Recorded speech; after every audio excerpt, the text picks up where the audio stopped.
You know, I mean, there's an interesting thing about your book and their book in that it seems like the scope of what we cover in presidential politics and presidential coverage has expanded in a way. I mean, I think their book probably a lot more than yours, but still, the fact that you focused on the gender dimension. I mean, do you think that coverage and how, you know, what's allowable in covering campaigns and what the scope of what you cover on a day-to-day basis and then what you kind of gather up later for a book has broadened in a way that probably we won't go back from? Gosh, that's a really interesting question. I mean, and I don't have the full sweep of, I mean, I haven't looked at all the day-to-day coverage of races that came much before me to really know the complete answer. But there, at least in 2008, but now that I'm thinking back to 2000 and 2004 too, been a pretty insatiable appetite for information. People really want to know, is Obama still smoking? And, you know, they want to know what is the family like? What are the girls doing? I mean, people are, you know, it's ironic because, of course, with newspapers in decline, the assumption is, well, people aren't reading, kids today don't read. I mean, our hits are huge online. I know the same is true for you. People want to know. And they want to know the personal stuff. And I think they maybe always did, and there was a sort of unwritten boundary, and people, in a way, we've been liberated by our lack of access.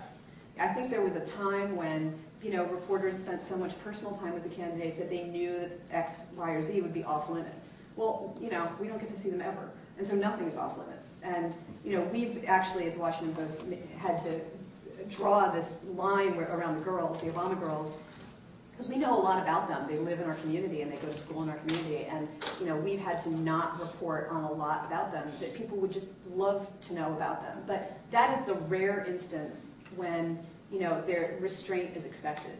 And, you know, I think it's because, why not? What are we going to lose if we report on this stuff? Because they're not, you know, there's no kind of cozying up relationship. We almost never see, and we see Obama less than we saw Bush.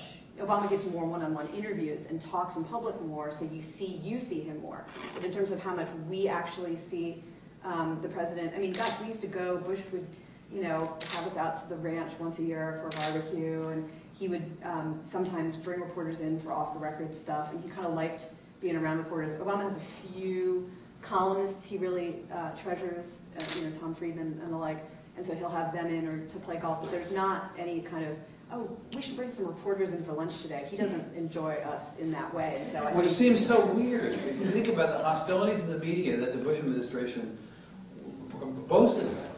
It's true. And the Obama administration dined out on their relationship with the media all throughout the campaign, and yet the roles are reversed. Yeah, it's really true. That's a really good point.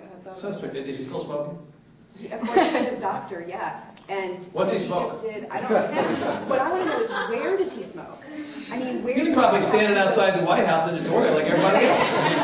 Then we see him. I mean, so all I know is that when he went to get his physical, and the doctor said he's still smoking, and we did a little story on it, instantly shot to our #1 most read story. I mean, people don't care about health care. They want to know. No, it's husbands all over the country saying to their wives, that's exactly right. Don't tell me to quit.